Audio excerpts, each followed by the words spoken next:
오늘 제가 설명을 드리는 것들은 인컴 투자에 대한 개념이기도 하고, 그 다음에 지금까지 제가 설명해온 내용들의 어떤 정리이기도 하기 때문에 약간 이론적으로 보이기는 하지만 전혀 이론적이지 않습니다. 지금 제가 말씀드리는 요 정도의 개념은 확실히 알고 계셔야 돼요. 특별히 오늘 제가 캐피탈 게인과 인컴 게인이라는 얘기를 드릴 건데, 이걸 구별해서 잘 이해하셔야 은퇴와 그런 나머지 부분들에 대한 어떤 계획이나 이런 것들을 세우시는 데 있어서 어려움이 없습니다. 그러니까 그런 부분에서 오늘은 조금 더 집중을 하실 필요가 있죠. 자, 그러면 차례차례 한번 설명을 해보죠.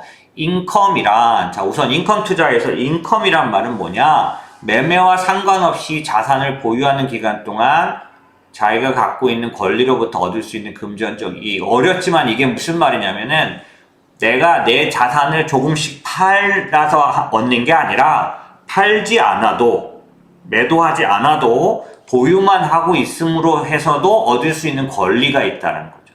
그 권리가 금전적으로 주어져야 인컴입니다.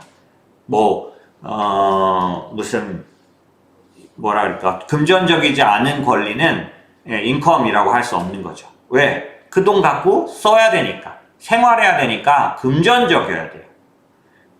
근데 어떤 거요? 팔지 않고도, 내가 아까 말 암탉을, 배를 가르지 않고도, 개를 내보내지 않고도 계속해서 얻을 수 있는 금전적 이익, 이게 인컴입니다. 이거를 수익률이란 용어로 말하면 일드라고 부르는데요. 일드라는 단어는 혹시라도 이제 잊어버릴 수도 있지만, 일드라는 의미는 이번 시간에는 이해를 하시는 게 필요합니다. 왜? 은퇴에서의 인컴 투자와 일반 젊은 은퇴를 앞두고 있지 않은 연령에서도 인컴 투자는 가능하기 때문이죠. 여러분이 하는 인컴 투자와, 지금 저는 여러분이 은퇴를 앞두거나 은퇴를 계획하고 있는 분이라고 생각을 해서 말씀을 드리는데, 여러분들에게 있어서 일드는 혹은 인컴 투자는 은퇴를 위한 겁니다. 그런데 그렇지 않고 은퇴를 위해서는 적립기에 있는 연령이지만 자기가 재테크나 혹은 자산관리나 투자를 위해서, 일반적인 투자를 위해서 인컴을 활용할 수도 있죠. 이때도 인컴 투자라고 합니다. 하지만 여러분이 하는 인컴 투자하고는 다르다는 거죠. 뭐가 다를까요? 그 안에 있는 물건을 다루는 그런 것들은 다 똑같지만 목적이 다르고 다루는 방법이 다르고 규칙이 다릅니다. 그걸 여러분이 잘 알고 계셔야 일반적으로 많은 매스컴에서 쏟아지는 인컴 투자에 대한 모든 정보를 여러분에게 다 해당된다고 적용하지 않을 수 있는 지혜가 필요한 거예요. 왜? 유튜버들이 혹은 금융회사들이 인컴 투자라 그래가지고 인컴 상품이라 그래서 마구 던지는 그 모든 정보가 여러분들처럼 은퇴자가 말하는 인컴 투자를 말하는 건 아닙니다. 말씀드린 것처럼 인컴 투자는 보통 명사여서, 말하자면 보통 명사에서 은퇴한 사람이나 은퇴를 앞둔 사람이나 이런 사람이 아니라 일반적인 투자자에게도 인컴 투자는 해당돼요. 왜? 두 가지 특징이 있습니다. 첫 번째, 자기 위험 성향이 매우 보수적이어서 자기는 변동성을 너무 싫어하고 기피한다 라고 할 때, 그런 경우에 인컴 투자를 자기 포트폴리오에, 메인 포트폴리오를 가져가고자 하는 사람이 있을 겁니다. 나는 천하 없어도 고수익도 좋지만 나는 수익이 적어도 되니까 왔다 갔다 너무 심하면 난 내 심장이 뛰어서 못 견딘다. 이거 뭐라고 하면 저희 위험 성향이라고 하는데, 은퇴 자산이기 때문에가 아니라 위험 성향 때문에 인컴 투자를 선호할 수 있다는 겁니다. 두 번째는 위험 성향에서가 아니라, 두 번째는 투자 사이클상, 여기서 투자 사이클이라고 보기보다는 매크로 사이클입니다. 뭐냐면 경제 사이클을 말하는 거죠. 경제 사이클 중에 하반기에, 그러니까 후반 사이클에 들어가면 레이트 사이클이라고 저희가 부르는데, 제가 넷센 쓴 책 중에 투자의 지도라는 책이 있는데, 그 책에 보면 early 사이클, 미드 사이클, 레이트 사이클이라는 걸 구분합니다. 왜? 어려운 말을 하려는 게 아니라, 투자를 하고 싶으면 지금 경기가 early 사이클인지 레이트 사이클인지를 알아야 early 사이클에 올라가는 자산만 골라서, 그 다음에 레이트 사이클에 주로 좋은 자산을 알아서 투자하게 된다는 거죠. 투자는 아마추어로 하면 안 되죠. 그죠? 왜? 내 피 같은 돈이 그냥 술술술술 날아가 버려요. 그러니 기분으로 하면 안 됩니다. 그리고 공부하고 해야 되고 처음부터 이제 너무 위험 노출이 많은 상태로 해서 자기 자신을 투기적으로 길러내면 안 돼요. 저희가 요즘 이제 그 법인사업부가 새로 출범했기 때문에 그쪽에 관련된 그 상담 코칭 교육을 받고 있어요. 저희 이제 저희 법인사업부에서 일하시는 그런 그 코칭 관련된 인력들이. 근데 그분들이 듣는 강의 중에 뭐가 있냐면 이 지난 시간에 했던 Behavioral Finance라고 해서 제가 여러 번 한두 번 설명했던 그 행동재무학에서 보면 실제로 나중까지 주식 투자에 실패하는, 그러니까 그리고 되게 위험스러운 행동을 규칙 없이 하는 사람의 특징이 뭐냐면 첫 번째 투자에 성공한 사람, 이 사람이 장기적으로 투자에 실패할 확률이 굉장히 높습니다. 왜? 첫 번째 자기가 투자했는데 잘 되면 이 행동재무학에는 자기 과신이라는 바이어스라 그래서 편향이 생기게 돼요. 지금 요즘 예를 들어서 미국, 한국은 요즘 좋은데요. 미국이 이제 오히려 좀 굉장히 조정을 하고 있는데 어떤 지수 조정이 크진 않지만 이런 때 자기가 그냥 생전 처음으로 자기 주식이라고는 처음인데 뭐 미국 해야 된다 그래가지고 미국 어떤 거 골라서 샀는데 잘 됐어. 근데 남들은 막 떨어져서 징징거리는데 자기는 뭐 하나 골랐는데 이 기간에 올랐단 말이에요.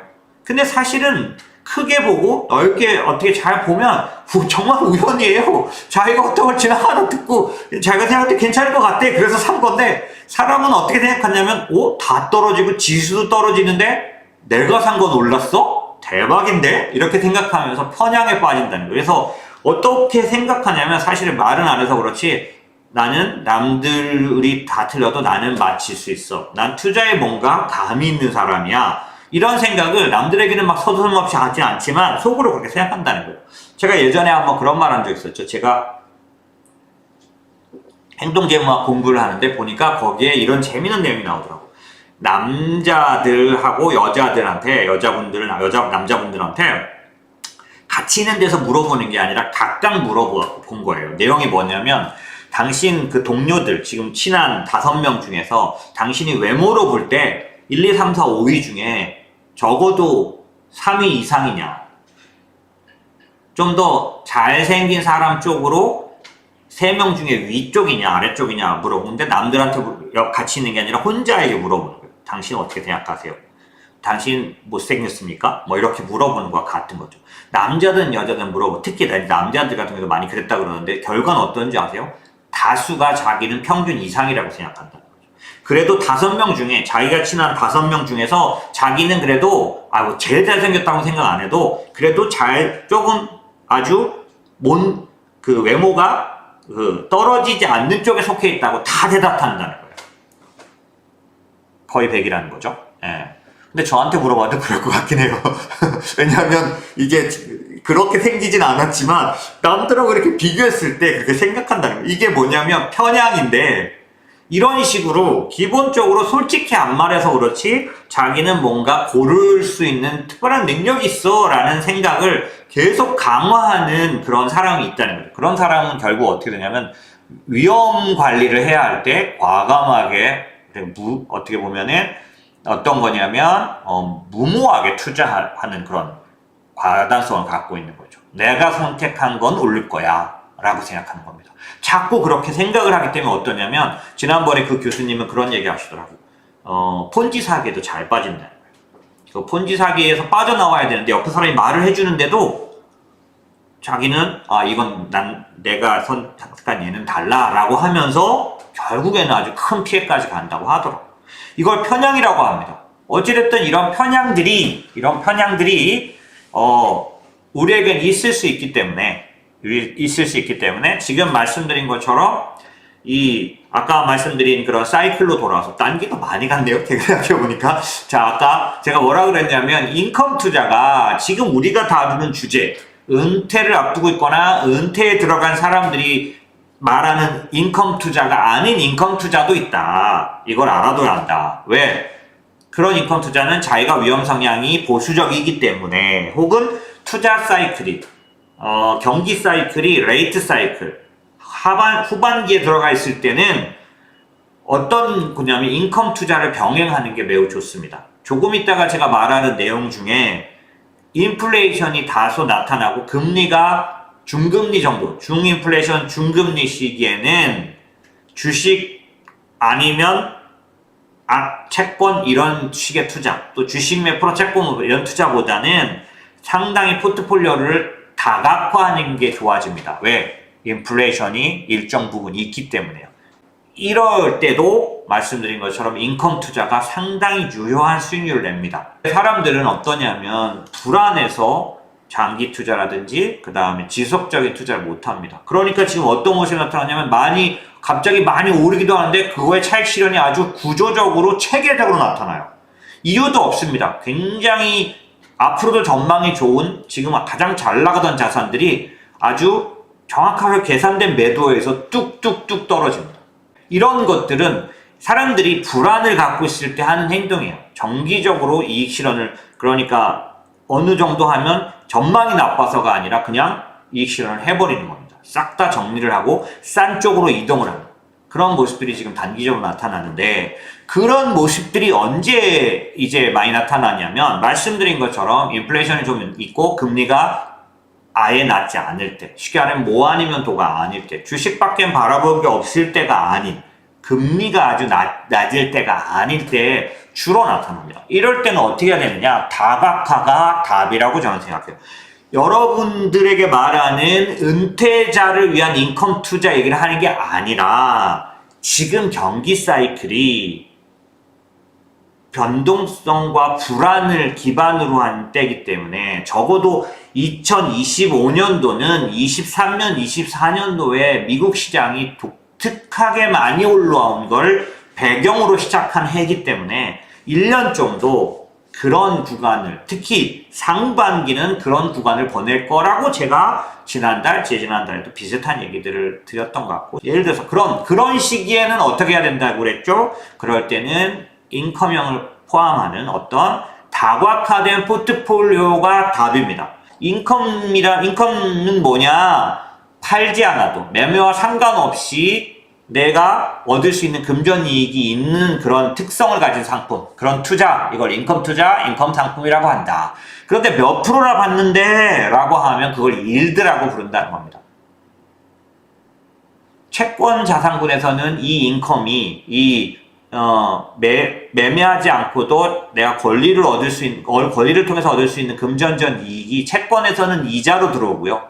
주식에서는 배당금으로 들어오고요. 리츠라는 부동산 상품에서는 임대료로 들어오기 때문에 채권 자산의 이자, 주식 자산의 배당금, 리츠 자산의 임대료, 이거의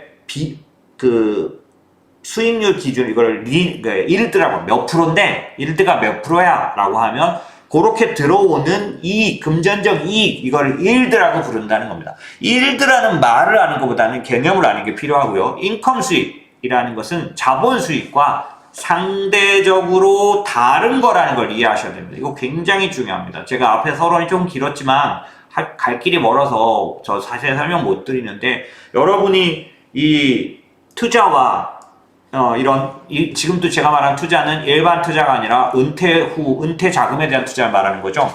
은퇴 자금에서의 투자에 있어서 여러분이 머릿속에 명료하고 분명하게 알아야 될 게 있는데, 내가 금융 자산을 통해서, 금융 투자를 통해서 얻을 수 있는 이익은 두 가지가 있다는 거예요. 뭐예요? 인컴 이익이 있고 자본 이익이 있다는 겁니다. 어렵죠. 그런데 어떤 거냐면, 이제부터 설명드린 내용을 들어보십시오. 인컴은 뭐냐면 아까 말씀드린 것처럼 사고 팔아서 얻는 이익이 아닌데 금전적으로 이익이 생기면 이건 인컴 이익입니다. 다른 말로는 저희가 일드라고 부른다 그랬죠. 사고 팔아서 얻으면 요건 자본 이익입니다. 캐피탈 게인이라고 부르죠. 지난번에 한 2년 전쯤에 제가 채권, 미국 채권, 한국 채권, 국채를 살 때가 왔다라고 마구 이제 설명을 할 때 여러분들이 채권의 이익이 이자로만 나오는 줄 알고 있길래 대다수 분들이 아니에요. 사고 팔아서도 이익이 나요. 예를 설명드리느냐고 막 특별 세미나를 하고 그랬었어요. 그래가지고 제가 한 그 채권 세미나 그 영상이 뭐라 그러죠? 좀 많이 이제 찾아보면 항상 채권 설명에서는 찾아보는 영상이 되기도 했었죠. 왜? 일반인들은 채권은 전부 이자로부터 들어오는 이익밖에 없다는 그냥 고정관념을 갖고 있고, 그렇기 때문에 채권을 사고 팔아서 생기는 수익이 어떤 의미인지도 모르고 그게 어떻게 잘 운영돼야 되는지도 모르기 때문에 이 두 가지를 다 합쳐서 우리는 채권을 통한 이익이라고 부른다는 겁니다. 보시면 여기 이제 밑에 써 있잖아요. 채권도 주식처럼 평가 매매 손익이 발생할 수 있다는 겁니다. 왜? 채권도 싸게 사서 비싸게 팔 수 있기 때문이에요. 근데 여러분들은 채권에 대해서는 그냥 계속 갖고 있어서 이자만 받는다고 생각하는데 아니에요. 채권도 팔 수 있습니다. 그래서 제가 그 영상에서 뭘 설명드렸냐면 어떤 경우는 우리 고객들에게 지금 파세요. 앞으로 그냥 끝까지 만기까지 가지고서 이자 받는 것보다 지금 한 번에 팔았을 때 얻는 이익이 훨씬 커요. 그게 무슨 말입니까? 채권이 이자로 다 먹고 사는 거 다 이자로 다 계산된 건데 어떻게 지금 팔면은 앞으로 나올 이자보다 더 많이 받을 수 있어요? 채권은 그런 게 아니라 따박따박 아니에요? 막 이렇게 막 생각해서 도저히 커뮤니케이션이 안 되는데, 채권도 투자 자산이기 때문에 가격으로 매길 때는 앞으로 받을 이자를 다 합친 것보다 지금 팔면 더 비싸게 팔리는 경우도 있어요. 그건 좀 오버한 거죠. 왜? 채권의 가치를 더 높게 볼 때. 자, 보시면 주식으로 비교해 볼게요. 주식을 만약에 우리가 적정하게 계산하려고 하면 어떤 회사가 앞으로 내가 5년 동안 갖고 있을 때 그 회사가 나한테 벌어줄 수 있는 이익을 그거를 가격으로 나타냈다라는 게 아마 일반적인 설명일 텐데요. 거기에 배당금 포함한 거겠죠. 그죠? 그런 게 이제 기업을 투자할 때 이익인데. 근데 그걸 아무리 합쳐도 지금 값보다 훨씬 적어. 이게 어떤 거냐면은 배수가 지금 이 회사가 앞으로 10년 동안 미친 듯이 벌어도 지금 주식값보다 더 낫다.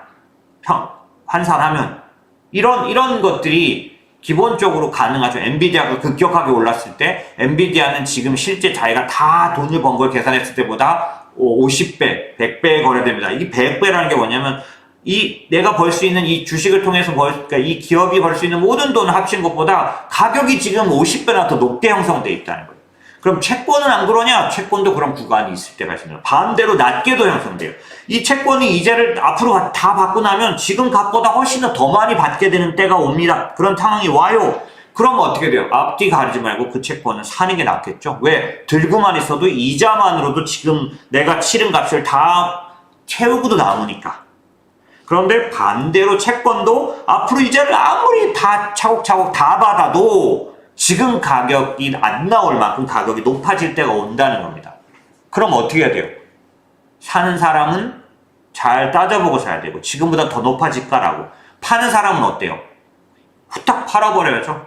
그래서 저는 증권사에 있을 때 고객들이 들고 있는 채권을 갖고 이자 다 합친 돈, 그런데 지금 팔 수 있는 가격을 비교해서 딱 보여드리고, 사장님, 고객님, 지금 팔면 얘 앞으로 받을 이자 다 합치고도 이 원금 나오는 때까지 다 갖고 있어도 이 지금 파는 가격보다 못한데 파시죠? 이런 채권 매매를 많이 해드렸단 말이죠.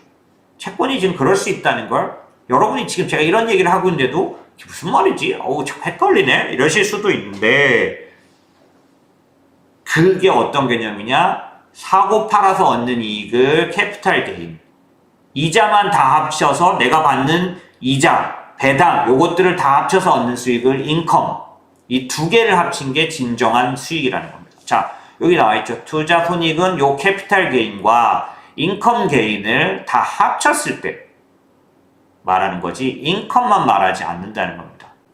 그래서 이제 은퇴자에게 있어서 이 인컴 안에서의 캐피탈 게인과 인컴 게인이 왜 중요하냐면